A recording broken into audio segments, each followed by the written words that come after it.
Bonjour les irrésistibles et bienvenue. Pour ceux qui ne me connaissent pas, je m'appelle Sevag, cofondateur des salons Wacolors. Aujourd'hui, on a un tout nouveau défi à vous présenter.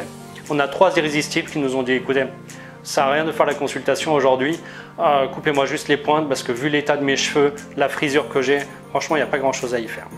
Du coup, on s'est concerté avec la guilde et on s'est dit bon, est-ce qu'on relève ce défi et est-ce qu'on essaye de vraiment réparer ses cheveux avant de leur proposer quoi que ce soit? Parce qu'effectivement, travailler sur un cheveu super abîmé, ça n'a pas de sens. À un moment donné, les couleurs ne tiennent pas. Et si c'est au risque d'abîmer encore plus le cheveu, inutile. D'abord, on soigne le cheveu, c'est la priorité numéro 1.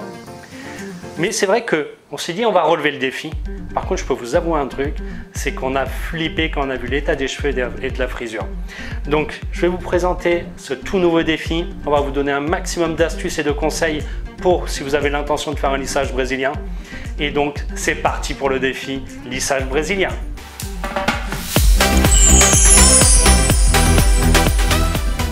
Et voilà, je vous présente Sabrina tout en haut à gauche, Laurie en bas à gauche et Priscilla sur votre droite. Donc vous voyez un peu la qualité du cheveu et pourquoi on a pris peur quand on a relevé ce défi-là.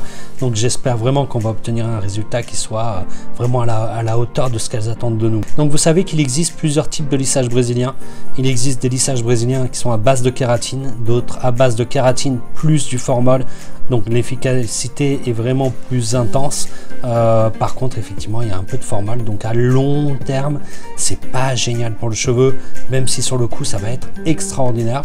Vous avez des lissages brésiliens ensuite plutôt organiques, donc qui sont assez sympas aussi, plus longs à réaliser, qui détendent pas mal le cheveu. On va pas parler que ça raidit le cheveu, mais ça détend quand même pas mal. Donc sur Priscilla, on a utilisé un produit de lissage brésilien avec des pigments bleutés pour aujourd'hui.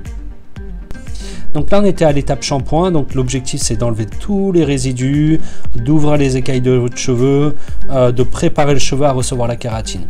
Donc il peut y avoir un temps de pause sur cette étape là, on les sèche à 100% et là on commence à appliquer donc la kératine mèche par mèche. Il faut vraiment pas qu'il y ait de surcharge sur le cheveu parce que sinon le lissage est moins efficace. Ensuite on va laisser poser, ça va dépendre un peu du résultat qu'on veut. Plus on veut les raidir, plus il y a de la nutrition, plus le temps de pause est long. En théorie tous les lissages sont plus ou moins similaires.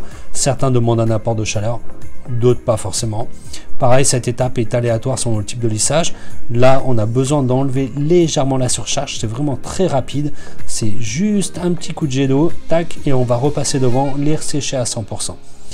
Donc au niveau des lissages, il y a un autre élément qui est très important, c'est si vous êtes blonde, il faut savoir que ça peut vous les jaunir.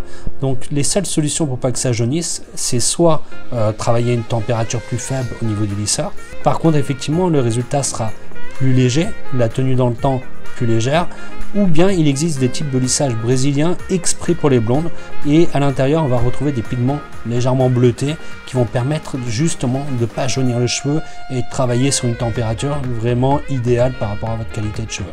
Donc sur Priscilla, on a utilisé un produit de lissage brésilien avec des pigments bleutés pour aujourd'hui. Ensuite, il y a l'étape donc lisseur. Là, c'est l'étape où je vous conseille de pas trop parler avec votre coiffeur parce que certains vont compter le nombre de passages en racine, en demi-longueur et en pointe. D'autres, par contre, vont plutôt aller en feeling et ressentir. Précisez-lui si vous avez des attentes, par exemple la nuque ou les bordures frisent un peu plus que le reste, que vous aimeriez qu'il insiste davantage sur ces zones-là. C'est important que de le lui communiquer.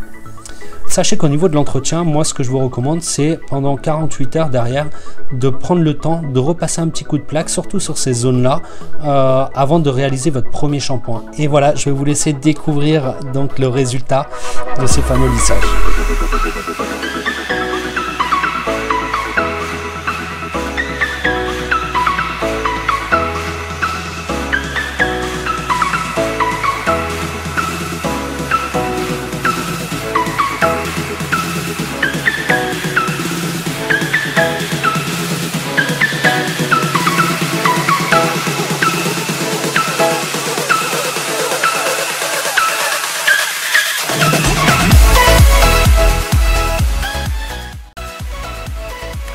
Les irrésistibles, j'espère que cette vidéo vous a plu. En tout cas, vous avez bien compris que faire un lissage brésilien, eh bien, il y a des questions à poser avant. C'est quel type de produit on utilise, il faut voir la sensibilité de votre cheveu, à quelle température il faut travailler. Voilà, donc peu importe où vous allez, dans quel salon vous allez aller, il y a quand même, soyez attentifs à toutes ces questions, à toutes ces recommandations qu'on vous a données durant toute la vidéo. Vous avez vu comment ça se déroule aussi, donc vous êtes sensibilisés à ça. Allez-y mollo, c'est une fois tous les 4 mois, ne le faites pas trop souvent non plus. Et une fois que votre cheveu est vraiment réparé, à ce moment-là, vous allez pouvoir retravailler des effets de tendance et placer les lumières par rapport à votre morphologie et tout ce qu'il faut. En tout cas, soignez votre cheveu, c'est la priorité numéro 1. Si cette vidéo vous a plu, vous savez que la seule solution pour nous encourager, c'est de mettre un petit pouce de schtroumpf, de cliquer sur s'abonner si vous ne l'avez pas déjà fait et sur la petite cloche au passage. Les irrésistibles, on vous kiffe et on vous dit à très bientôt. Ciao, ciao!